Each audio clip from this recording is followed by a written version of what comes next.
I think this year I am most grateful for the fact that God has allowed me to overcome, that He has given me the strength to keep on going and to not give up.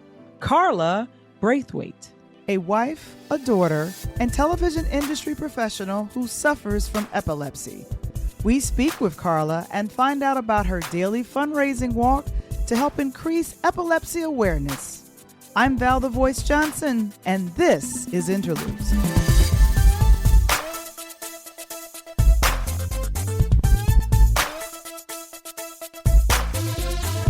Interludes, a pure Lighthouse production. This episode is brought to you by Interludes Extra presents Find Your Voice, a podcasting course for beginners. Learn more about the upcoming course and membership within our Interludes community on our website today. And now, all the way live from the south side of Chicago, give it up for your host, Val the Voice Johnson.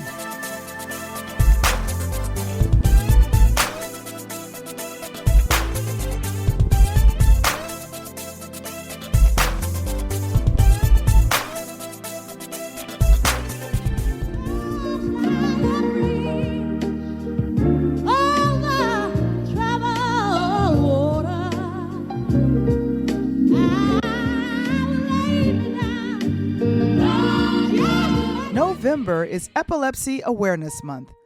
According to the World Health Organization, epilepsy is the fourth most common neurological disorder in the world, and around 50 million people worldwide suffer with epilepsy. When it is properly diagnosed and treated, up to 70% of people living with the disorder can live with fewer seizures or can be seizure-free. When I saw Karla's IG page earlier this month and noticed her daily posts regarding fundraising awareness of epilepsy, I became intrigued and asked her to sit down to expound on her life and why it's important for many of us to learn about epilepsy. Hey everyone, welcome to another edition of Interludes. It's our special Giving Thanks episode. I am so pleased to have an industry professional who works in digital composition, 3D, and production. She's a kindred spirit when it comes to working behind the scenes. And currently, November is National Epilepsy Month, Awareness Month. And she is doing a walk to end epilepsy. And that's why she's here. Ladies and gentlemen, Karla Braithwaite, how are you? I'm good, Valerie. How are you? Thank you so much for having me on. I'm doing wonderful. I wanted to just ask mainly about epilepsy. What is it? And how can people understand exactly what it affects medically? Like, can you give me just a breakdown of what epilepsy is? Sure. I've had epilepsy for 28 years. Mm-hmm. I got it when I was 28. And what it is basically is the doctors call it like a thunderstorm in the brain. Wow. So it's like usually things are happening between your synapses from one synapse to the other, and there's just normal electrical communication. And somehow there's just like a thunderstorm that gets in there. So that normal electrical connection is broken up. And so things just get all over the place. Wow. And so for many people, they can have what they call a grand mal seizure, where it's like they can lose all of their body functions. They can lose everything, basically. And that's when you see people shaking and stuff. Or they can be more subtle, like what they call petit mals or complex partials, which is what I have. And I lose consciousness. And so I'll just lose consciousness. And then, I'm out for a while. And then usually I don't remember it. But there are instances where I have remembered them. And those have been very interesting. Yeah. And I remember as a child suffering with epilepsy just before I was between the ages of 3 and 5. And I know my mom took me to a specialist and some things were changed. I don't exactly remember because I was young, but then eventually those episodes ended. Wow. And so you said you unfortunately was diagnosed with this 28 years ago. What were you doing in your life during that, just before this hit? Oh, well, as you mentioned, I've worked behind the scenes. So I was working in television. I was working for a television station, working for the news as a staff. Mm-hmm. And I was also writing. So I was writing full time for the news. And I was on a career doing that. I was also hosting a Cablevision show. and just really moving straight forward on my career in broadcast TV. And then I had my first seizure, and my entire life changed. There were good things and there were bad things, but everything changed. What was some of the good things that came from the diagnosis? Well, it's funny because sometimes people say what good can come from epilepsy, but there can be good. I know. And honestly, what God did for me was that, on my straight path to, being a star and, all that, I had made many compromises in my life, so my life was not on a path that would be anything really positive. And so when I had my first seizure, actually, what happened is usually I don't remember my seizures. It's nothing. I could be talking to you, I have a seizure, and I can wake up in bed. Thank God I usually go to sleep or something. But with my first one, that first seizure, I remember having some part of it, and then I was out and I was in this horrifically dark space. And all that was around me that I knew was evil. But I knew I wasn't completely alone because I knew there was an area where there was good, but it was like I couldn't get to it. It's like there was a wall that was separating me from the good. But I was just surrounded by evil, and I knew it was evil, but I knew good was on the other side. And then I came back. That's the only seizure that I ever really remember. And then from that, I started on my journey, my spiritual journey to get to the good. And honestly, God used it for me to see that, one, this life that we live here right now is not it. The seizures kind of take me out of my body. Mm-hmm. And so once I'm kind of out of my body, there's a definite realization that, okay, this is not all that it is. And so then I started trying to get to the good and get to understand what that was. And so I started visiting, churches and all sorts of things like that. And eventually, got baptized and started reading my Bible to understand. And then I understood through scripture, oh, God doesn't deal with that evil, so you want to be on his side. You gotta get yourself straight. He gives us great forgiveness, but you gotta want it. And so then he used it to help me want it, and then to help other people want it. And he's used that. There were nurses when I was at Columbia University, some really great doctors there. And I shared my life and my story and my faith of everything that, was going on. And one of the nurses started pursuing it on her own. And then eventually she walked on her own path spiritually, and she, became a Christian. And then her sister followed in the same way. So I always say, well, granted, it's been really hard for me, but if two people, were brought closer to God because of it, then, it's pretty awesome. I'm grateful for it, that God used what would be considered bad in my life for good. Right. And God uses everything for our good, whether it means a change in careers, and for you in your life, for your career, what did that mean at that time? Well, at that time, I was really awesome career. Like a couple of years, even before I started working full time, I was working for the Grammys. I know you told me about this. Yeah. Yay. And that was awesome. I was there for a week working for the Grammys, assisting. This is before I got my other full-time job, one of the producers. And I ran into everybody, BB King. I almost knocked over Ray Charles. I got to meet Lena Horne.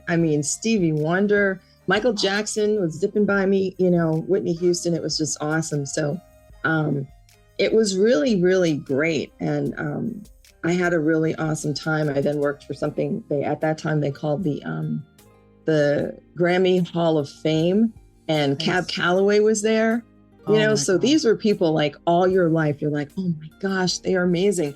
Cab Calloway. And so I had the opportunity to meet some of those people, and just throughout my whole career, music videos I worked on for back in the day, Salt and Pepper, just a lot of really great people at that time. And I was up for I had auditions for a hostess for VH1. It was really good, but that was not the plan that God had for me. And I'm okay with that.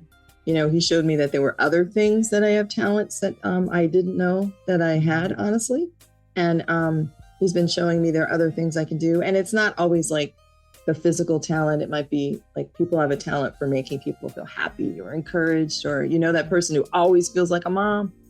Those are talents too. So, he's shown me different ways that he can use my talents.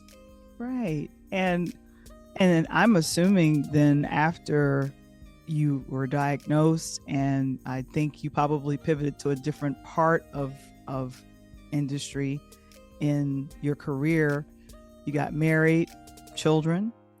No children. No children. So you got married. Mm-hmm. I did get married, and that's another little quirk of epilepsy. When I got married, I didn't know that many women who have epilepsy don't have kids. At the time, the doctor was like, oh, you should have no problems. But now as time has gone on, they realize like that many women who have epilepsy do not have children. So there's a whole bunch of stuff that research needs to be done. They just didn't know. So. Right.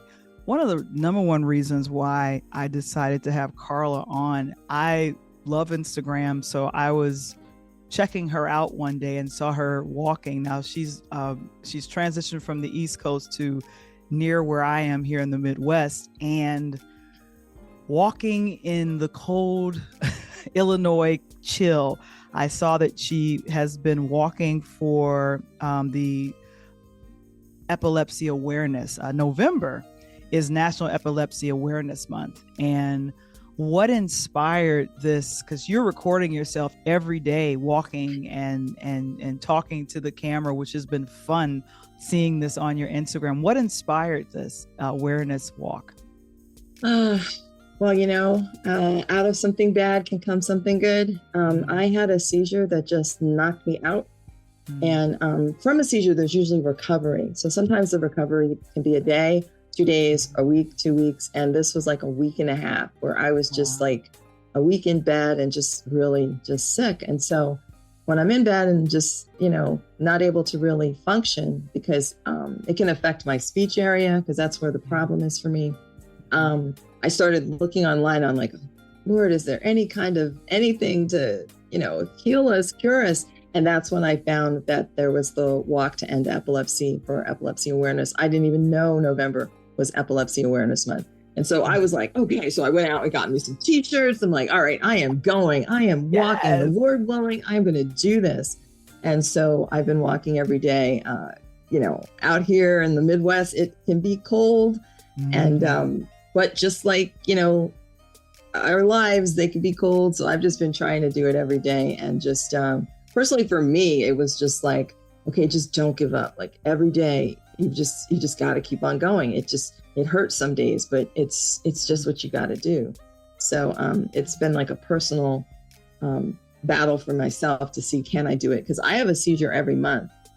So the time when I'm about to have a seizure is actually coming up, actually over the Thanksgiving break. I'm technically about to have a seizure at that time. So I was like, well, I'm sharing my life with people. We'll see what happens if I have one or if I don't. There are people already praying for me that I don't, and I hope I don't. But whatever it is, I'm going to try and just still walk that mile. Yeah. And how has been the response with you doing this walk every day? How have people been talking back to you, and what's been your response to people cheering you on? It has been extremely encouraging. I set a goal that I was like, to me, it was like a God-sized goal. I think they were saying people try and raise $200. I was like, okay, God can do more than that. We can do more than that. So I set a goal of raising $2,000. And to God be the glory, I will say this, there's been like, so far, more than half of that has been raised. So people making donations, and it's not to me, it's for like helping to find the cure for epilepsy has been really good. And then just friends and people I don't even know, just saying, oh, your story was inspiring. It's encouraged me. I got, different responses like that. So that's been encouraging. It's kind of like, you don't know how God is going to use you, but trusting him that he will use me, and all the talents and abilities he's given me for something is very encouraging for me. It makes me really happy because it can hurt. And I'll be real, epilepsy sucks. So, it's nice when something that really, sucks, any illness that's really hard and chronic, it's just hard. But if it can be used for good, then there's light. It's November 22nd, the 22nd day of Epilepsy Awareness Month, and to God be the glory. It's my 18th day of walking every day, a mile a day for epilepsy awareness. And I wanted to share something with you guys. Yesterday I had an aura, So what exactly is an aura? An aura is actually a focal awareness seizure. So it's one where you're quite aware of what's going on. And specifically for me, I might be doing something like having this walk and looking into my cell phone, talking to you. And then suddenly it's like I'm pulled out. And I'm watching everything that's going on. And I'm part of it. And I'm aware. And it can sometimes only last for a millisecond, or it can be longer. But I'm just aware that I'm not fully part of what's going on. It's like watching a movie. And then I'm back. And there might not be any repercussions or physical problems from it, but it just feels strange. It's also, for many people, as it is for me, a warning sign that a larger seizure is coming on. As I mentioned, I have a seizure about once a month. So anyway, I just wanted to share that with you guys. Yeah. And what would be your message to anyone that is suffering with epilepsy right now, or has children or a child that's suffering with that? What would be your message to them? My first message, honestly, would be to pray and ask God to give you strength so that you can deal with whatever is ahead. Because a lot of the strength, honestly, for me, came from Him. And then I'd say research, like you just don't know what. Like, I contacted every epilepsy organization I could to try and understand what it is. It's so hard for kids because, they don't understand it. For the parents, I'm like, research and get into any, support groups you can, and just talk to people. On some of the websites, they've got like chat groups where you can chat and ask people. I'd say do it and talk to people and get advice from people who've gone through it beforehand. Yeah. And the organization that you're raising the $2,000 for, which one is it? It's epilepsy.com. It's this is the walk to end epilepsy, but it also works with the Epilepsy Foundation. They all just give tons of information so that, you can find out how to deal with this, because the support is needed, and just understanding it, because so many people don't. And it really keeps people from working normal full-time jobs or having normal lives. Some the kids can't swim, they can't ride a bike, they will probably never drive, so there are a lot of just normal tasks that people just don't realize that if you struggle with epilepsy, you just can't do anymore. Literally, we're in the holiday season, and I always ask my guests during this time, what are you most grateful for? I'll do that with you, Karla. What are you grateful for this season? I think this year I am most grateful. This is going to sound crazy, but for the fact that God has allowed me to overcome, that He has given me the strength to keep on going and to not give up. Struggling with epilepsy is a challenge, but He's shown me that, even with the lemons, if you work at it, you're going to make some lemonade. And so He's given me the strength to out of the hard times. We've all been going through hard times with COVID and family loss and all that stuff, but there has been good from that, and look for that good. So I'm grateful that He's allowed me to look for it and to see it and to not give up. I want to say, since we're kind of getting to the end of the month, I'm going to encourage people to support Karla in her walk. And if people wanted to donate to you and find out more about the Epilepsy Awareness Month and donate, where would they go? They can go to my Facebook page, which if you can put a little link up, they can find that and click on that and make donations. They can also check out the Epilepsy Foundation, the actual website for that. And those are two places where they can actually go right now during this Epilepsy Awareness Month to help support us and to help, research. Yeah, and we're wearing, it's audio, but we're wearing purple or lavender in honor of November being National Epilepsy Awareness Month. Karla. Yes, Val. Thank you. Thank you so much for being here. Thank you so much for asking me. I'm Val the Voice Johnson, and this is Interludes. To hear more of our talk with Karla and everything regarding epilepsy, please visit our Interludes YouTube channel.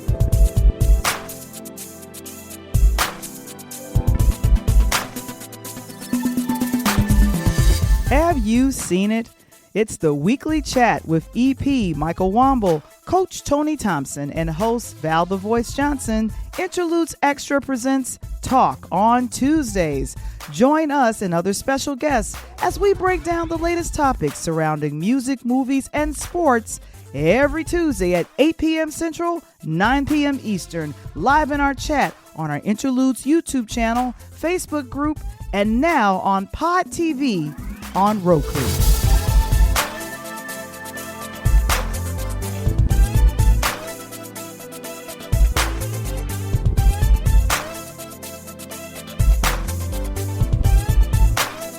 Interludes. Original concept by Valerie Johnson. Written by Michael Womble. Produced by Michael Womble and Valerie Johnson. Original intro and outro music produced by Kendall Nesbitt. Interludes. A pure Lighthouse production. This episode is brought to you by Interludes Extra presents Find Your Voice, a podcasting course for beginners, launching later this month. To sign up for the course and join our Interludes community of podcasters, please visit the website linktr.ee/Purelight To subscribe to our YouTube channel or join our Interludes Facebook group, visit the website linktr.ee/Purelight